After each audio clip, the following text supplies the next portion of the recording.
Hey everyone, Dan here for Comic Frontline, and as I stated in my whole video, I did pick up a piece of merchandise, which I thought I would do a separate video on so you can get a good look at it, and anyone who's interested in statues and toys could watch this, and anyone who's not could just watch the comic book haul. Alright, this is what came out. A Superman statue based on the artwork of Ed McGuinness. And we got the side view here. I guess a little ad for other statues on the side. Full view of it on this one. And right here. And you will notice the red trunks indicating it is the real Superman. Pre-New 52. Not that bozo in the armor. We got the real deal going here. So it had me picking it up. Alright. Time to open this puppy up. Yep, encased in foam with the tape around it. That is normal for statues. Alright, so we need to cut around the tape. Got the little razor here to do that. And carefully making our incisions.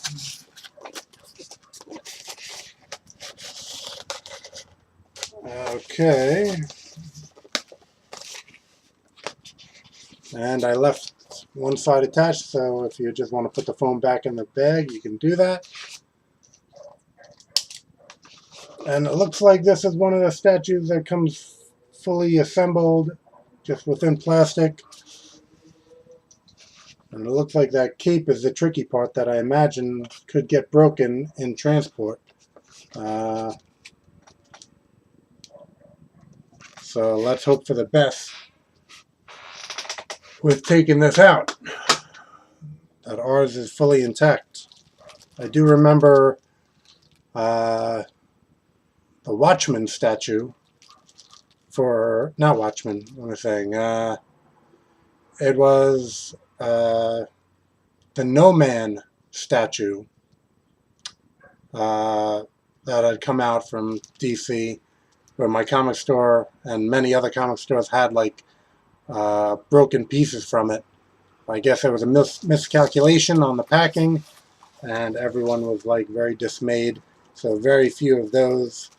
No Man of Thunder Agents, very few of those survived. I do have one of those statues. Alright, that wasn't what we were talking about. We're talking about this Superman statue.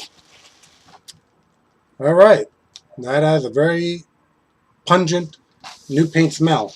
So I guess these are fresh off the assembly line. Alright, let's take a look here. We have, I'm going to make sure this doesn't, Superman base. And then we have,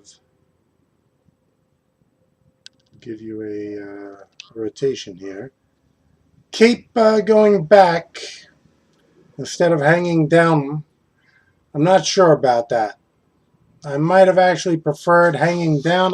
I could see in the picture that it was flaring back like that. And I guess maybe it's a variation, being that most of them have it just hanging down. But it does stand to reason now that when you display the statue,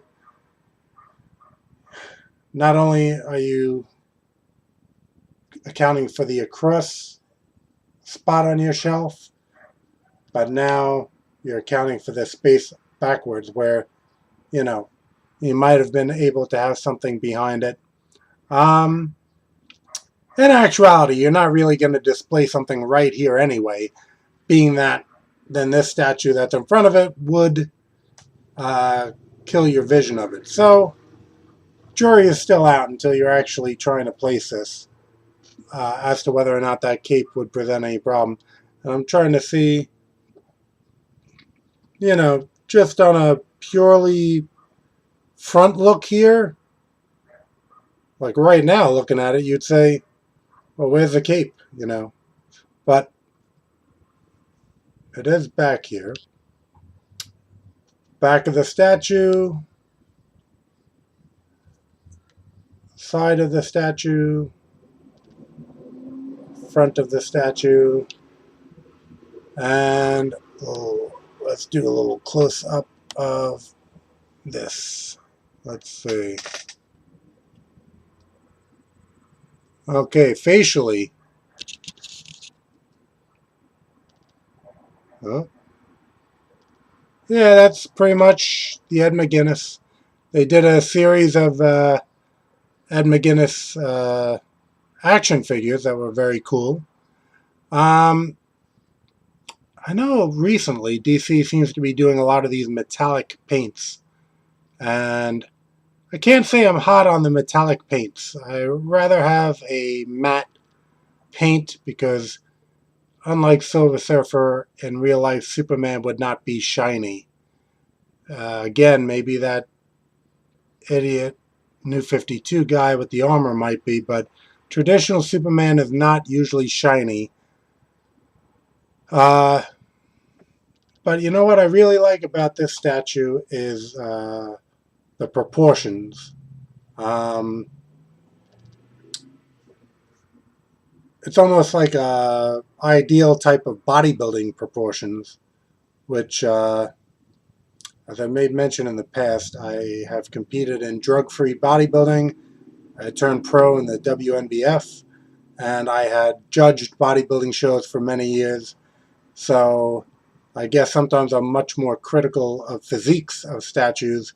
A lot of statues, action figures, they give like weak calf development for some reason, or their upper body is really out of proportion with the lower body, where I guess no superhero does squats or something.